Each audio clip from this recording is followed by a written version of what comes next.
Hello and welcome back to the fourth video for the Barnyard Gang toy bag tutorial. We are going to be making all of the extras that go on our barn today. We are going to be working on making our door, our haymow door, our handle, and all of our fence pieces. All right, and we're also going to be putting them together. So you're going to also want to have your buttons, whether they're toggle or there's something like this. You can also use, you are not limited to using those kind. You can also use something circular, although I wouldn't use something quite this large, maybe just a touch smaller. But no matter what you use, if you do decide to go with this kind of a button, you may, they can go on there like that, and you just make your loop big enough to go around your button. You just want them to not be too a choking hazard for kids. I always recommend parents don't leave little bitty ones that might chew something like this off alone with the bag, supervised, because this would be something that could easily swallow. This one, not so much. But everybody that I've ever known that's played with these bags, the babies care more about the little animals that go inside than the actual bag itself. So I'm going to be using this kind of a button. Like I said before, I usually prefer the toggle, but I couldn't find any. All right, you're also going to want to have some straight pins on hand because we're going to use them to hold our pieces in place while we're sewing them down. And you could use either straight pins. Before I had straight pins, I also used safety pins for those things as well.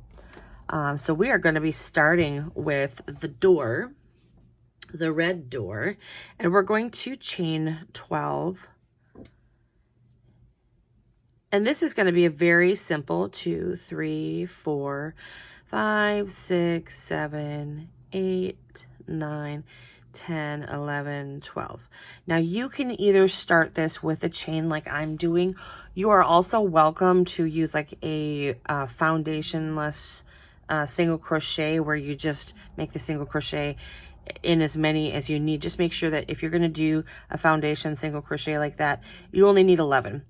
All right, so we are going to be single crocheting into the second loop from our hook, and each single crochet, or I should say chain across. That is going to give us 11 in total. And then when we get to the end of this row, we are going to simply chain 1, and we're going to single crochet going back across what we've just created. And we're going to do that all the way through row 14. So chain 1, turn, single crochet in every single crochet. Okay, I'm gonna let you go. You keep working on this until you reach row 14. Once you're done with row 14, I will meet you back here, because row 15 is we're going to put a border around the door. Alrighty, I'll see you in a minute. All right, I am done with round 14, or row 14, and we're going to do row 15, which is going to be a border around the outside of this door. So I chained 1, and I'm actually going to start working in the sides of the stitches. So at the end of every row, we are going to put a single crochet.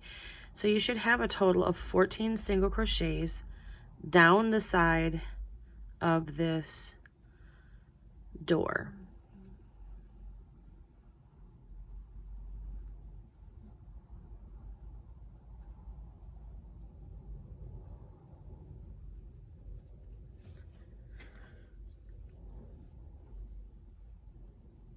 All right, I'm almost done.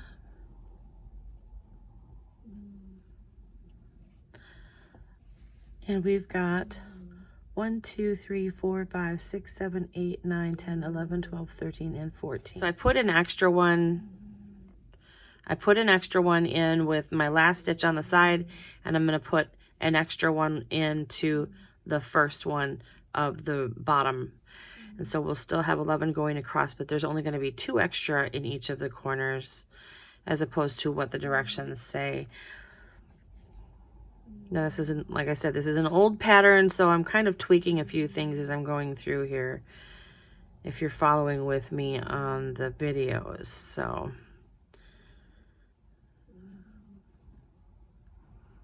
and okay, I'm sorry if you can hear my dog snoring in the background. There's 1, 2, 3, 4, 5, 6, 7, 8, 9, 10, and 11. So I'm going to stick an extra one in here, and then I'm going to turn to the side, and I'm actually going to put another 2 into that.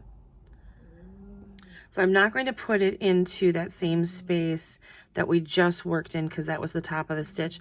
We're going to go to the side of that, and we're going to put 2 stitches in there to finish off that corner, as well as put in the first of the single crochets that we're going to work down the side.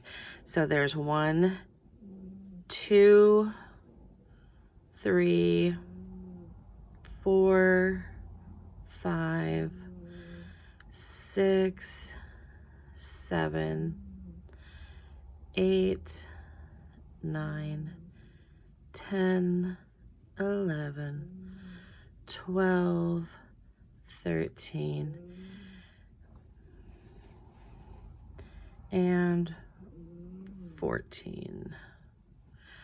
Okay, so we're going to go ahead and 14 is going to go in the side of this stitch up here, which is a little bit on the awkward side.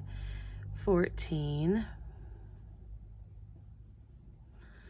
And we're going to put an extra 2, and that actually works out as the top of the stitch as well. If for whatever reason this side is very snug compared to this side down here, so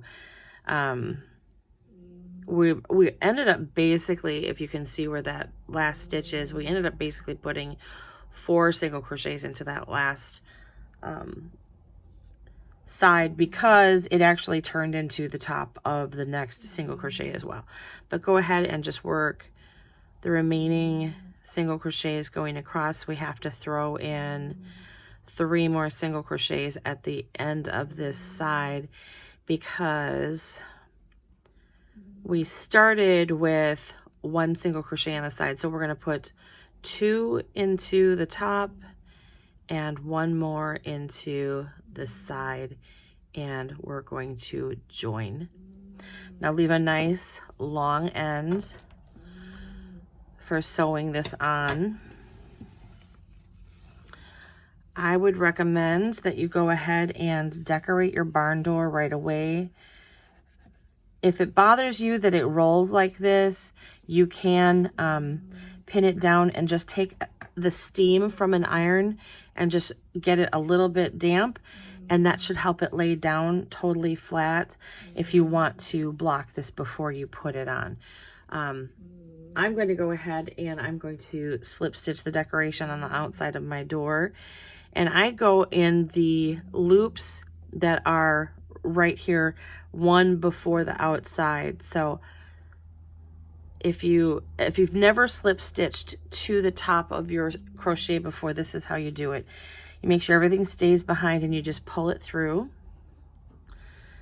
And then you treat each of the holes that you're going into like a single crochet hole, and you just go in there and pull up a loop and pull it through, and it will create the slip stitched or braided look on the top of your work. So I'm going to do this all the way around my door, as well as some decorative crosses on, or a decorative cross on the front as well.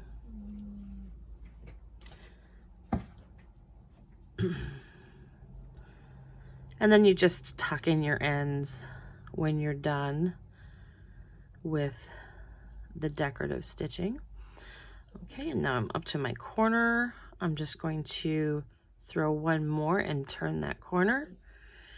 And then I'm going to stay in the stitches that are 1 down from the top, so that I'm maintaining that border. You just go into that space created by the single crochets.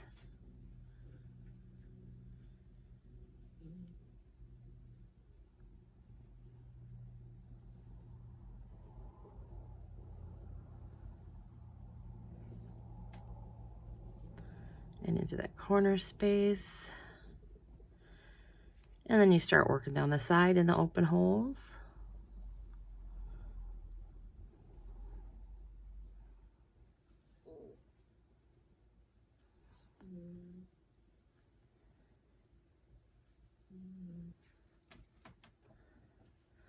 Top stitching can sometimes be kind of scary depending on how intricate you want to make your design, but this one is a nice simple one. The holes are kind of predetermined for you, so you don't have to look all over for them.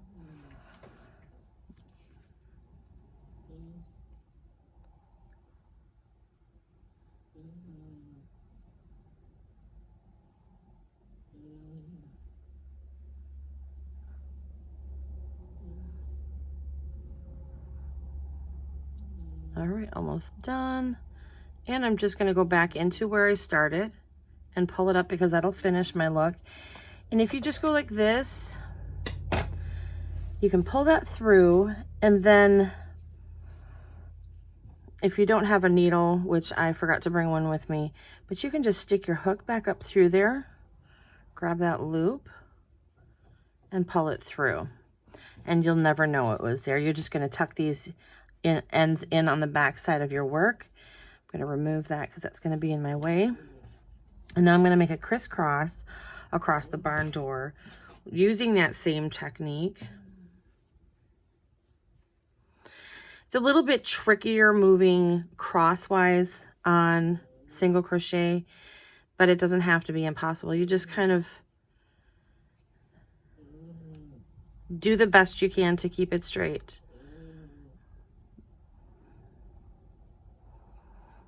Whoops.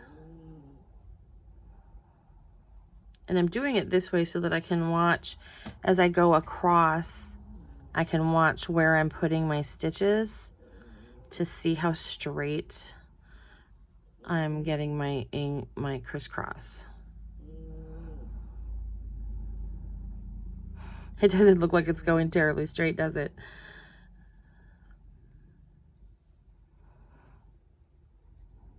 The beauty of this is that it does not have to be perfect.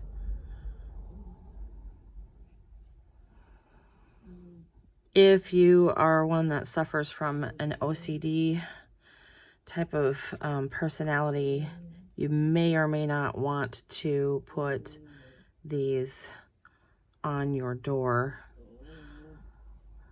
only because they're kind of difficult to make perfect. All right, well, that's not so bad. I'm gonna do that one more time, going across. Okay, kind of using that same eyeball technique and seeing how straight I can get this to go across.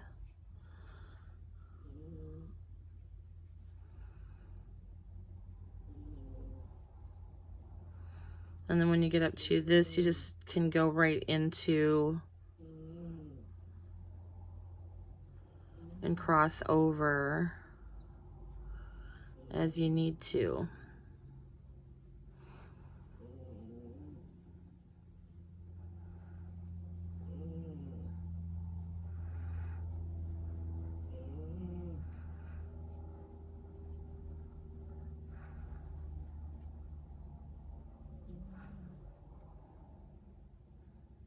Okay, one more. All right, so I've got a little bit of a jog in this second one, where it's not perfectly straight, but you know what? I'm going to give myself lots of grace, and I'm not going to care about that, because in the end, nobody is going to really look at it and go, oh, that's not straight. I can't look at it. Little kids are just going to be playing with the bag, and all it's going to be is fun. So that is the door without the button hooks on it yet. We'll still do that, but this is where it's going to go, and we're going to attach that as soon as I have all of my ends tucked in. At this point, I would go ahead and take a minute, tuck in all your white ends, all this extra yarn, get rid of that because we don't want that in the way when we are attaching this to the barn itself. Okay, I have all of my white ends tucked in, and the only thing I've left on here is the red piece that I'm going to attach to the barn opening with.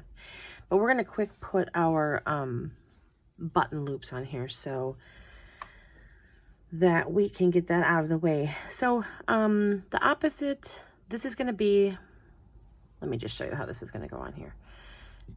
This is going to go on, and we're going to attach on the right hand side. And I should say you can attach this however you want, whatever makes you happy, but this is how I do it. On the right hand side from the top, bottom to the top, I attach so that it swings open.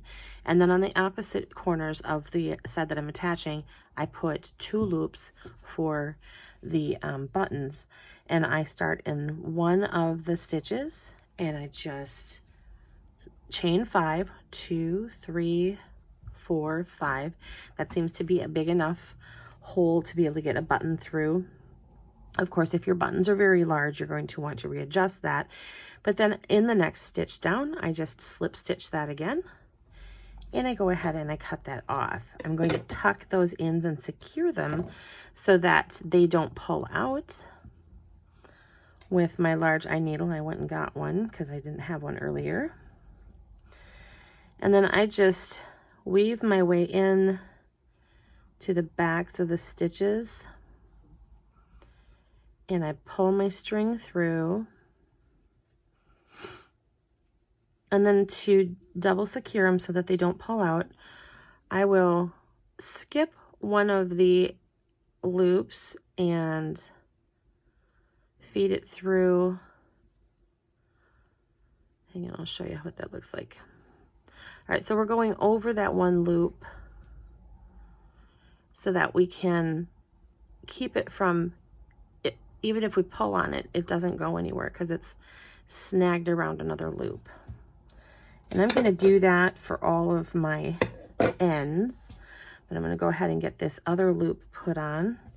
So kind of where we're going to want it to end here, I just go up a stitch and I add it. I'm going to 1, 2, 3, 4, 5, slip in the next one down and cut that off. I'm going to take a minute and I'm going to tuck in these ends and I'll be right back. Alrighty, I've got my loops on here and I've tried my buttons to make sure they're going to fit. The nice and easy thing about this is before you put all, tuck away all of your ends and stuff, you'll want to just test your buttons just to make sure, because if I were working with this kind of a button, this would never in a million years fit through there. All right, so we are going to now attach this to our barn. So what I do is I take this guy right here and I kind of give it a little bit of space, probably the width of this right here, to attach to the barn. And so I will start there, but what I'm going to do is I'm going to just tack it down with a straight pin because it helps my items to stay where I want them to be for the entire time. And this feels like it's gonna, there we go. Okay. So I'm gonna turn it this way, and that's maybe up a little higher than I want it. So I'm gonna do that again.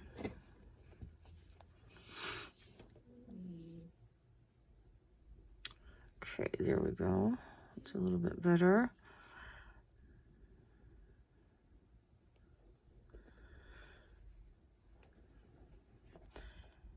See, even though I've done this a few hundred times, it doesn't mean that I've got this nailed down perfectly.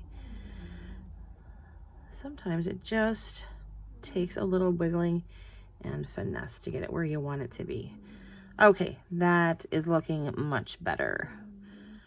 All right, and then I'm just going to kind of lay it nicely. Make sure that it's covering the door where I want it to be.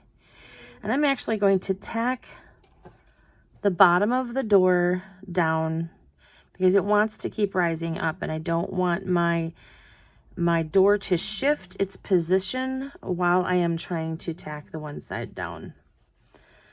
So I'm just tacking it along the bottom to make sure it stays where I want it to be. Just be aware also that you're not poking yourself with your pins. All right, so now as I'm laying this, that is going to be where my top is going to sit. And I am tacking that into place. And I'm going to slip one right in here just to hold it down as well.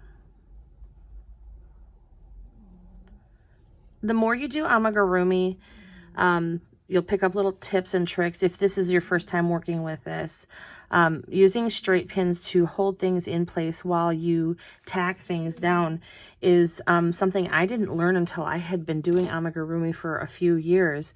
And then when I tried it for the first time, I was like, where has this been all my life?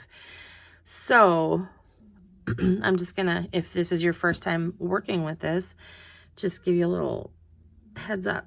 Get some straight pins and use them. They're wonderful. Okay. So I am gonna just actually go in and out. And this is why, another reason why we want to leave the top off of our bag, because it makes sewing everything on so much easier.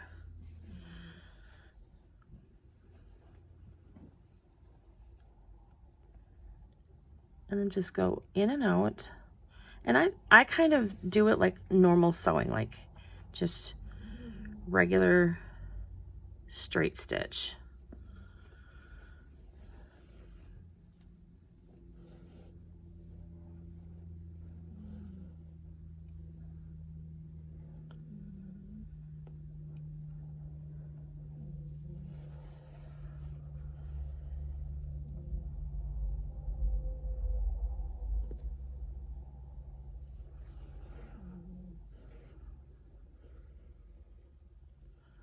All right, and as I'm getting to the end of one of my straight pins, I'm going to start pulling them out so that they're not just in the way either. And then you just take them out and set them aside. That'll also help your material start to relax into place as well.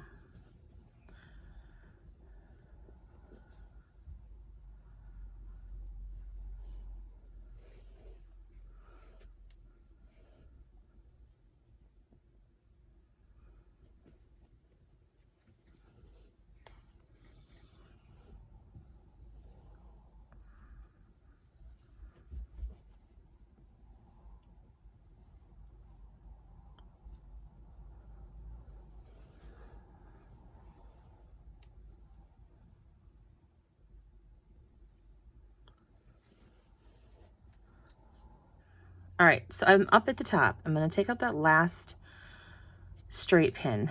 You can see how, I'll pull these guys out of the bottom so I can move the door around. You can see how this now is like this. Now there's a little bit of space here. I'm actually going to go back through and I'm going to tack in a few spots going down. I don't necessarily need for this to swing all the way open and have all of this exposed.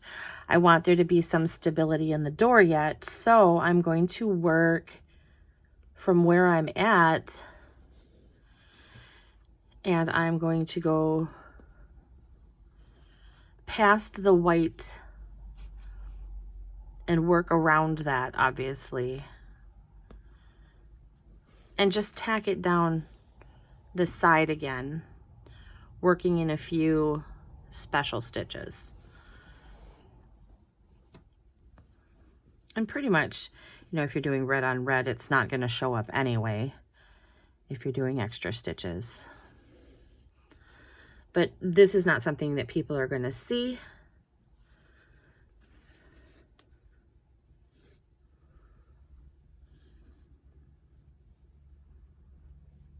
Nobody's really going to look that closely at your door to see how you attached it.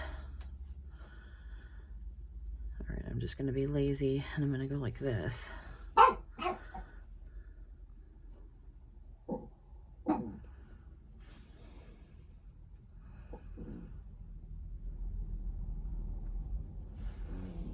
That in and out humdrum starts to drive me up the wall after a while. So, all right.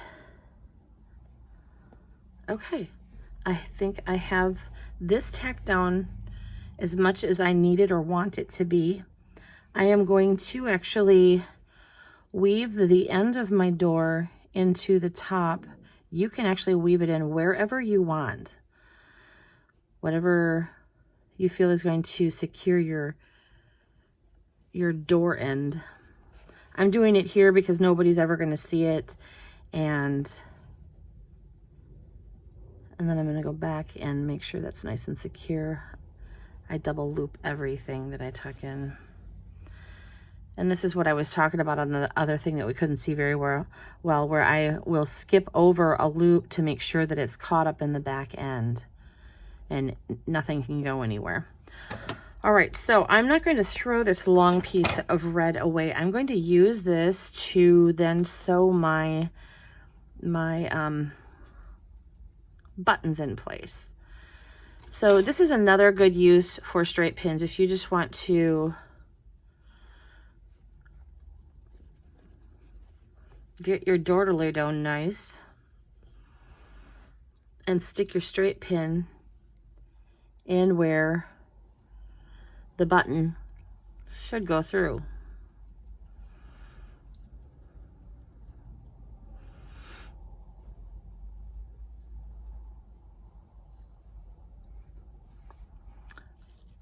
All right, so I guess we'll start with the bottom one. I'm going to put it in like this. Now here's a nice easy way to secure buttons on and not have to leave knots. I will weave in, pull it right up to the edge, do that where we skip over the loop here and go back. That's not going anywhere. That button will never move. So I'm going to start here and just apply my button.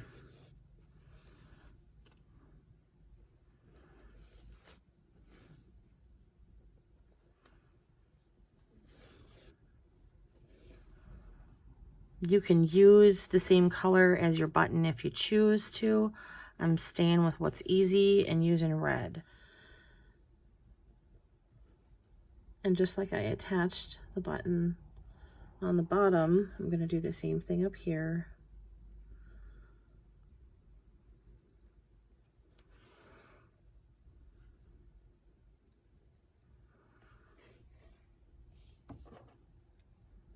I like that little bit of brown on the outside of the button.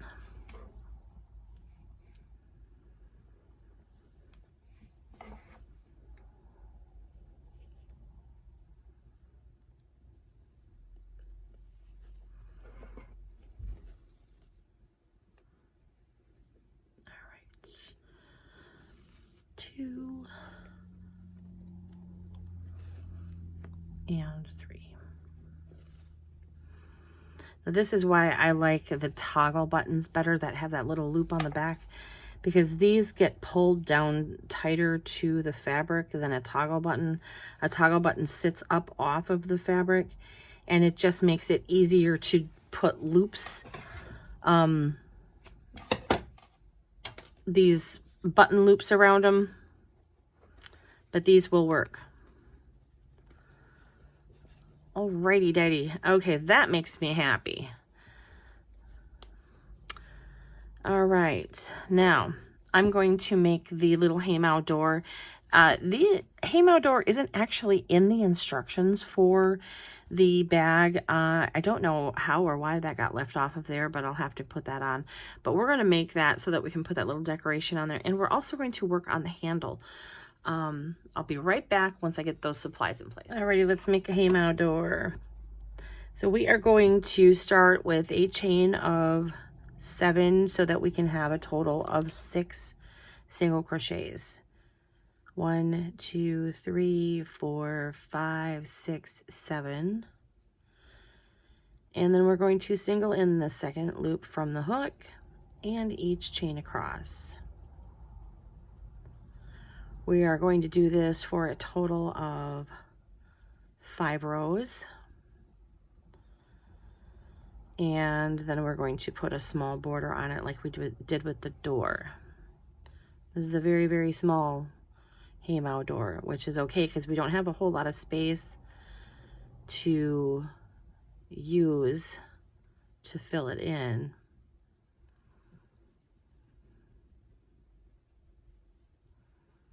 And if you get super creative and you can figure out a way, you can tie some gold pieces or something that looks like hay to the back of the door before you stitch it down, and make it look like there's hay coming out of the haymow door.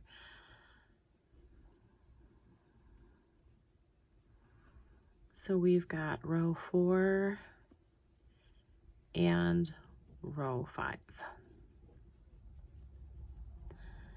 And once again, we're just gonna do that same border, but we're gonna go a little less crazy with the corner stitches. We're just gonna do one in the side, each row end,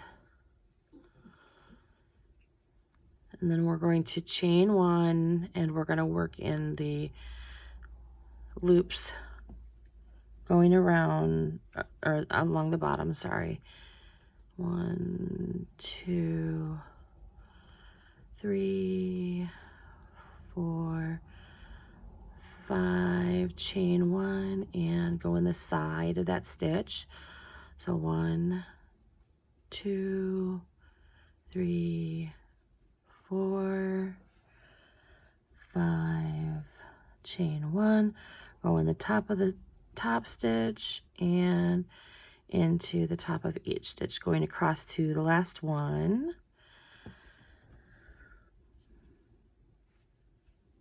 And then I want you to chain 1 one more time and slip stitch to the first stitch. Leave a nice long end for sewing it on. Pull that through. And now you can get as decorative as you want with this. I did do the border around in a single line through.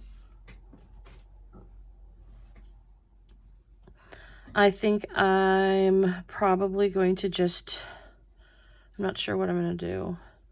I will probably just do the border around the outside with white. So that's going to be that top slip stitch. So you go from the front to the back and pull it through so that all that's coming through is your loop. And then work in the open holes almost to the outside of the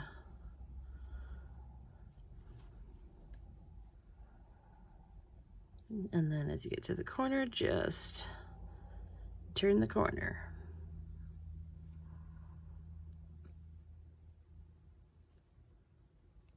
What do you think? Should I put a line going through the center?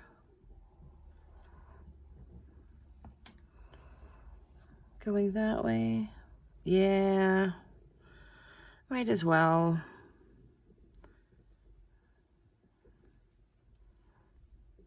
It's small. Oh, right. We were able to do that in one pass.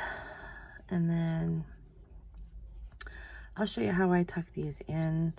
I'm sure you already have a way figured out, but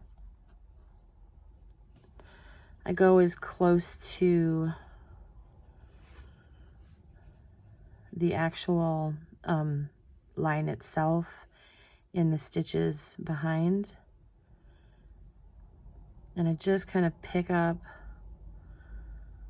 the loops next to it and pull through, just so that it kind of hides behind the stitches that are in the front.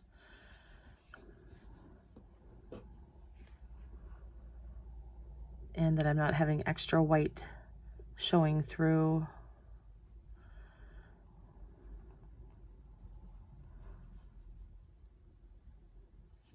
All right, go ahead and cut those off.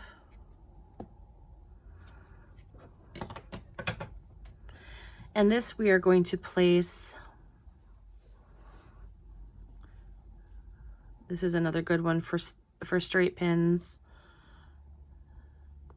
Just figure out where you want it and tack it down so that it doesn't move on you while you are actually attaching it. This one, go all the way around when you attach it. This is the only door that's going to be opening on the front of the barn. And it's okay if it comes down a little bit. You can take it all the way up to the top if you want. The only thing you have to be a little bit careful of is when we go to attach our roof, you're going to need to have access to these. I need to tuck that in. You're going to need to have access to these loops that are up at the top of the barn itself. All right, I'm going to go ahead and get this sewn on. When I come back, we're going to work on our handle. All right, here we go with our handle, and we're going to chain 8. 1, 2, 3, 4, 5, 6, 7, and 8. We're going to single crochet into the second chain from the hook and each one over, leaving us with 7 single crochets. And then basically rows 2 through 50, all you're going to do is chain 1, if I can finish that off. All right, chain 1, single crochet into each. All right, this is very, very simple. When you reach round 50, I will be back here with you. All right, so I've completed all 50 of the rows of the handle. I just use these to mark every 10 rows. So what I'm going to do is show you how to strengthen up the sides of handles. I don't like to leave them with the sides unfinished because they have a tendency to be very, very stretchy this way. And they will get misshapen if you put heavy things in the bag. So I will chain 1, and then I just simply single crochet down one side. All right, so I've gotten to the end of the 50th row. I'm going to slip stitch into the first stitch of the bottom, and then I'm going to cut it off, leaving a decent length to sew this little section right here onto the bag. And then I'm going to go to the other side, and in the last single crochet of the bottom, I'm going to rejoin with a chain 1. I'm going to go ahead and tuck this in as I'm going, and go ahead and single crochet down the side, the other side of the handle, because that will help to tighten up both sides, and then it'll have a more finished look as well. Leave another end for attaching the other end, and then you can go ahead and set the handle aside. Alrighty, this is the handle completed. Both sides look nice. I've got long ends on both. We're going to use them to attach the handle when we're ready. We're not going to do that just yet. The handle is one of the last things I do just because it gets in the way otherwise. And we are going to start working on our fence post. We're going to make a total of 4 of these. These are simple, simple, simple. We are going to chain 19. 1, 2, 3, 4, 5, 6, 7, 8, 9, 10, 11, 12, 13, 14, 15, 16, 17, 18, and 19. And the entire thing is just going to be to slip single crochet into the second chain from the hook and in each one across. That's going to give us a total of 18 single crochets, and that's going to be the whole fence post. So all you got to do is do this 3 more times. It's going to be chain 19 and single in the second, and all of the rest across. All right, make a total of 4 of these. When we've got 4, I'll be back, and then we are going to assemble the fence on the side of our barn. Ooh, one more thing, don't forget to leave a nice long piece on these for sewing onto the barn. Okay, I have completed all 4 of my fence posts. However, I found that as I was tacking them on here that I didn't want to put more than 3 just because I liked them more evenly spaced out like this. So I just used straight pins and I just tacked them where I want them to be on the outside. And now I am just going to use basic stitches to attach this to, permanently attach this to the barn.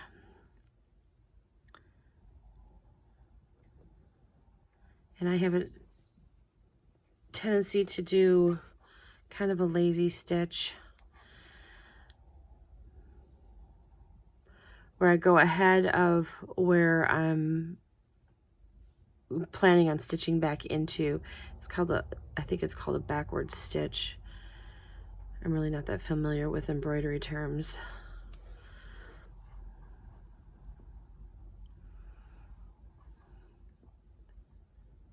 All I know is that it holds it down well enough. And on the bottom section, of course, you can't get your hands inside of it like you can at the top to hold anything in place. So that can be a little wonky sometimes.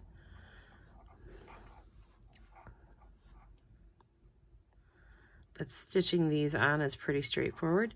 So I am going to go ahead and finish stitching my 3 fence posts in place. You can put your 3 or 4 or however many fence posts you want to put around your barn and get those stitched in place, and then I will come back and we will do the actual fence between our fence posts. And then the very last thing that we're going to work on is putting our handle on and our top. All right. Alrighty, let's put in some fencing. Okay, so I'm going to put in probably 2 lines, one about here and one about here. So I am going to, because we can't work from the inside with the lower portion, we just have to attach it the best that we can, and then we will tuck the end in. So we're still going to do that same type of top stitching that we did with the doors, but let's go ahead and you just pick a row and you start slip stitching.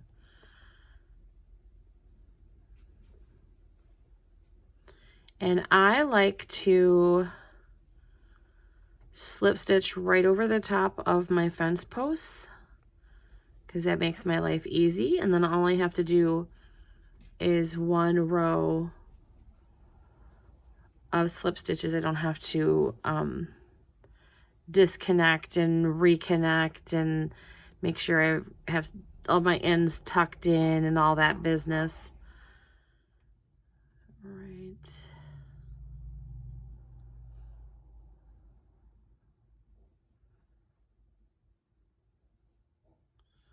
Show you how to get over that first fence post. You just go in and you want to try and maintain working in the same row that you're working in. Now mine is winding up, so I'm actually going to take the opportunity to redirect my row to a little bit lower one than what I'm currently working on, just like so.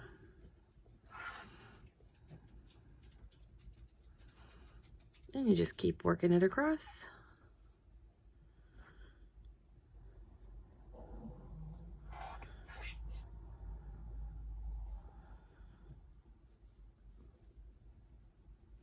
It can be a little bit tricky. As you can see, I'm not always grabbing my yarn, and sometimes I have to do it more than once, but it makes for such a cute finish on the barn that I'm willing to put up with the fiddliness. All right, almost done with my first fence.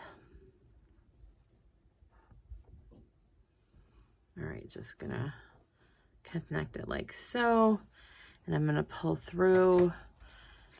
All I'm gonna do at this point with this one is I'm just gonna hide the end in my fence post, and now I'm gonna go back over here and I'm gonna do 1 more, probably right about there.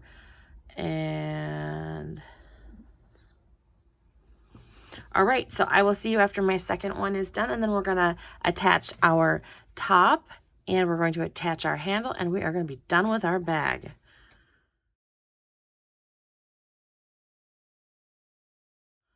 Okay, here we go with the top. So what I am going to do is I've got my top flipped over, and I am meeting up like my right sides together on the back end of the barn. And then I am just going to whip stitch and match up my stitches, because the round that we marked off had 70 stitches, and so should your barn.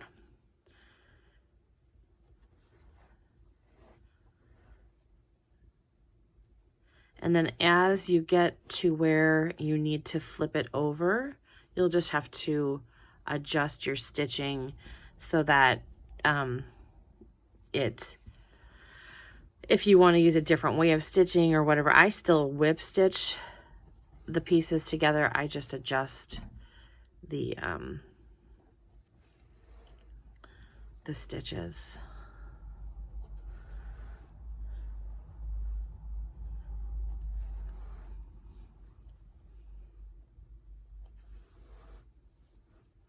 I'll come back and show you when I get to that part.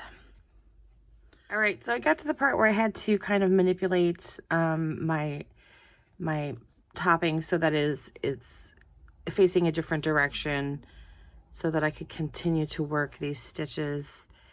So I just kind of squeezed the wrong sides together now. I'm still whip stitching. This will mostly be hidden. It really isn't going to stick out as much as one might think it would. It does show on this side, whether you use the red or the black.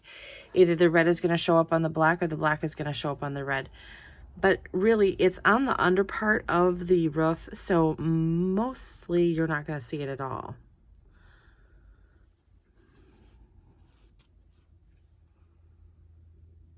So just keep working it around. Once you get to the end of this, and I deal with this a lot too. Just gotta keep wiggling it along.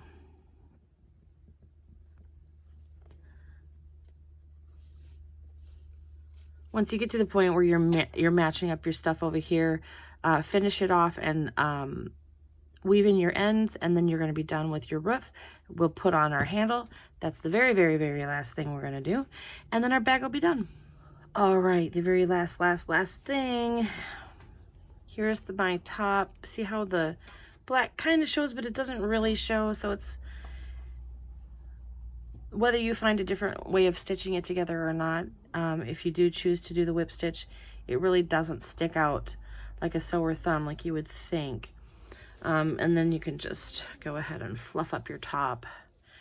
All right, so when I attach the handle, I have a tendency to attach the handle on the button side of the door. And the reason I do that is because if they undo the buttons and they leave it like so, it seems like it would be far less likely for animals to fall out or whatever. But I like to put the handle on the button side just because then you know, the animals aren't pointing down, they're pointing up. It's just my little thing, it's a quirk. So all right, so I'm going to attach the handle here, and I'm going to attach the handle here. So it's going to be like so. And I am just going to whip stitch this on here like I did the top, hiding my stitches in the previous stitches. A lot of this stuff just blends together because of the color of the yarn, so you don't really have to get super fancy with your stitching if you don't want to. You can be as ornamental or as plain and simple as you want to be. Then I will go to the inside and I will stitch over it one more time, going back the opposite direction.